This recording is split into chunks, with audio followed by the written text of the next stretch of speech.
Welcome to the International Straight Talk video series on the big emerging markets of the 1990s and beyond. The international marketplace for high-quality American goods and services is changing rapidly, and along with these changes come major new opportunities for American business.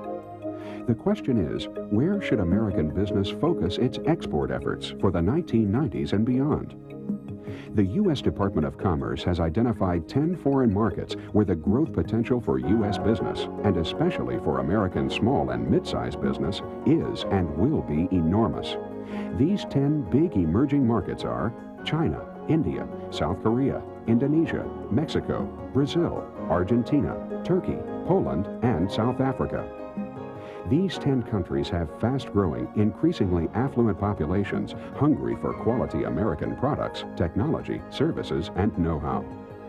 Of course, it takes specialized skills and know-how to compete successfully in foreign markets, and we believe that no area holds greater potential competitive advantages for American business than time and effort spent mastering the critical people side of doing business internationally. That's why the International Small Business Development Center, William Drake & Associates, GTE, TU Electric, and Texas Instruments have joined together to sponsor this video series. The writer, developer, and producer of the International Straight Talk video series is Bill Drake, an internationally recognized speaker, trainer, and innovator in the area of business applications of human relation skills. Hello, and welcome to the International Straight Talk series, produced jointly by the North Texas International Small Business Development Center, an agency of the Dallas County Community College District, and by William Drake & Associates. We gratefully acknowledge the ongoing support of the U.S. Small Business Administration for the development of these programs. This International Straight Talk video is designed to help American business, and especially American small and mid-sized business, to be more effective when doing business in the People's Republic of China. In addition to the instructional narrative, throughout the video you'll find interviews with experienced American businessmen and women, offering their frank advice to other Americans who want to gain competitive advantage in the high-potential emerging market of the People's Republic of China and the greater Chinese business community worldwide.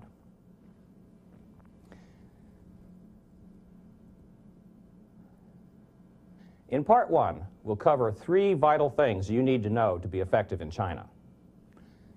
Don't assume anything when it comes to understanding face. We'll try to help. When you understand Guanxi, you'll understand the core business activity in China. Finally, dealing with the Chinese bureaucracy is an art form as well as a discipline, and we'll pass on advice from some Americans who've been successful doing it.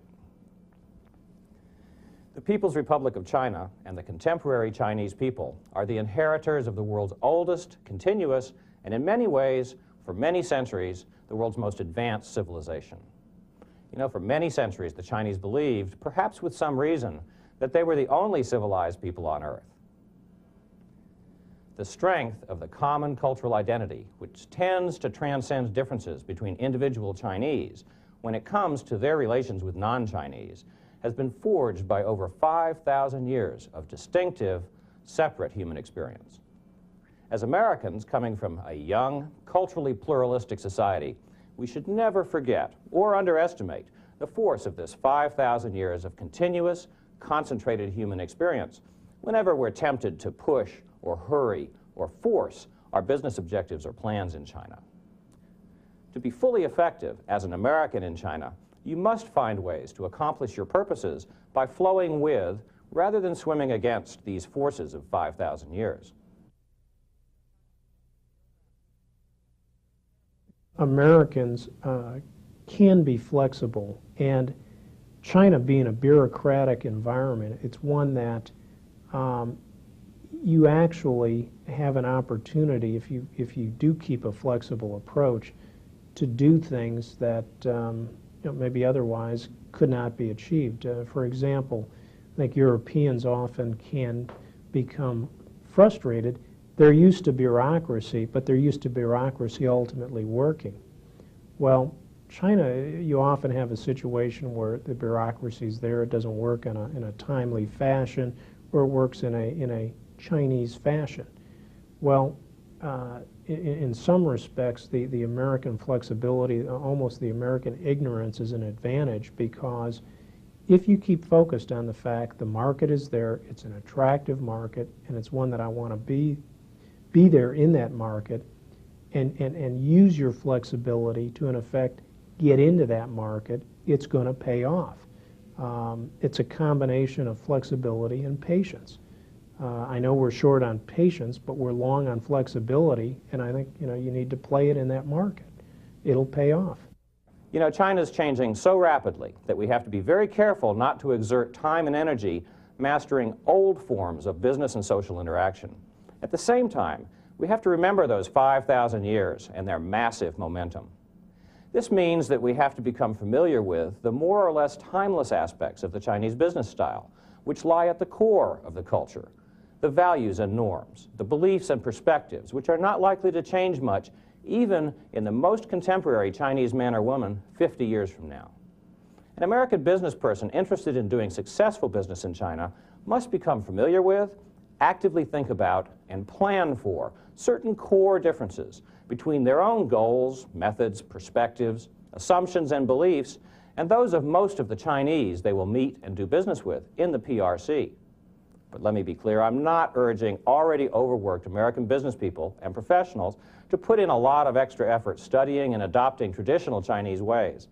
What I mean by swimming with rather than against the tides of 5,000 years is that you can gain a significant competitive edge over American and foreign competitors in China if you understand very clearly a couple of ways in which most Chinese think very differently about business from most Americans.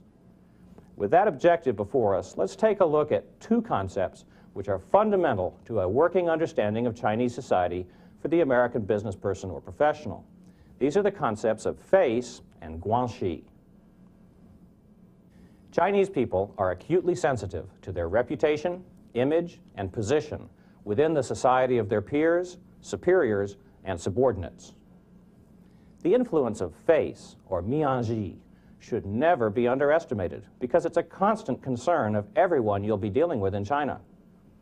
In many cases, face is a higher priority to Chinese as they calculate the costs and benefits of dealing with you, accommodating your request, or sharing information with you than any other priority. This means that how you affect their face, in turn, affects your ability to accomplish your objectives. Because you're affecting your Chinese counterpart's face, regardless of whether you know it or not, you're affecting your own effectiveness at every step of the way also, whether you know it or not. The reason why a clear understanding of face is vital for American business people is because we really don't have an equivalent concept. So it's quite difficult for us to understand what face even is, much less how to influence our Chinese business associates in positive ways using our knowledge of face. Face has been given a lot of different explanations by Westerners. It's been compared with our concept of dignity or self-esteem and pride, but these are really superficial comparisons. The reason that Westerners have a hard time grasping the deep meaning of face is because it reflects a uniquely Confucian point of view, which is the seamless integration of the person with the group. It's this seamless quality of the integration with a group that's a key for Westerners to understand.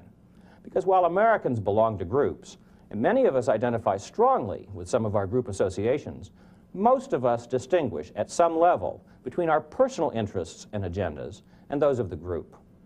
In a classical sense, Chinese culture teaches its members that there is no point at which the group's interests end and the individual's interests begin. That's what's meant by seamless integration. And each of us must decide how this core difference is going to affect our business in the PRC. The only universal aspect of the difference is that it will affect every business relationship between Americans and Chinese. So since we don't have this sense of integration with a group in a seamless sense in our own culture, the concept of face is based on a type of relationship between people which is literally foreign to us. So by explaining face as shame or embarrassment or loss of honor or any of our self-centered Western concepts, we're actually individualizing and personalizing the concept of face in a very American way, which prevents us from understanding it in the Chinese way. Perhaps the closest that it's possible to get is to understand that a Chinese person's face is important to them in the same way that an American person's self is important. Both face and self are concepts that lie at the core of a person's being, with some very interesting implications for Chinese-U.S. relationships. A Chinese person's face is deeply connected with complex origins going back many thousands of years in a continuous stream. A Chinese person's face is connected with both the living and the dead, with members of their own family and with friends in their family, and with honored patrons as well. Just as Americans get extremely concerned and threatened when our self-respect is compromised, Chinese tend to be extremely concerned about losing the respect of other people. Chinese speak of a person having either a thick or a thin skin on their face, referring to how easily their face is compromised by the actions of people upon whom their face is dependent. A Chinese with a thick skin on their face is not easily affected by minor instances of loss of face. A person with a thin skin on their face is likely to become upset over even small matters.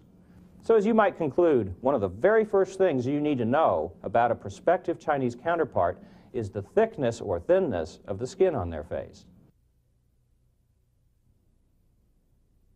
You do need to do your homework to figure out which China it is I'm dealing with, because that's going to dictate how you approach things. For example, if you go to the north of China in Beijing, you're going to be dealing in a more formalistic environment, one where it's certainly more bureaucratic. Why? Because you're closer to the center of power, and things are going to be done in a more rigid manner. Conversely, you go to the south in the Shanghai area, you're dealing in a freewheeling, entrepreneurial area, and they know how to cut deals, and they know how to run businesses. And that's going to be a very, very different negotiating style. It's going to be very flexible, very Western-oriented, very used to capitalist terminology, ideas, and deals. So when you're going over there, make sure you know which China you're dealing with, so that you take the proper approach in the negotiating. Now let's try to demystify face in some additional useful ways, so that as an American you can consciously make good face for key Chinese associates and colleagues at every opportunity. One good way to think of face is to think of the actual face, your eyes, nose, mouth, ears, and all of the associated sense organs, which taken together with touch are our entire human connection with the world. Now think for a moment about losing one or more of these sense organs. This would be the equivalent of a severe loss of face. Now think about losing all of your senses without actually losing your life. This would be the equivalent of a complete loss of face. So in one sense, face is quite literal. To lose face is to have jeopardized or to lose some or all of the ways in which you relate to other people. Face can be gained or lost in China through a person's own actions, or a person can be made to suffer a loss of face by others. People's faces are, in fact, interdependent, with individuals enjoying face through association, whether it's with their families or work groups, or even by association with a national group, by association with high-status persons. And these people gain face when one group member gains it, and lose face when one group member loses it. An individual's loss of face can be the cut that unravels a complicated, carefully woven fabric of social relationships, that can unravel the guanxi we'll talk more about later, upon which every person's success in society depends.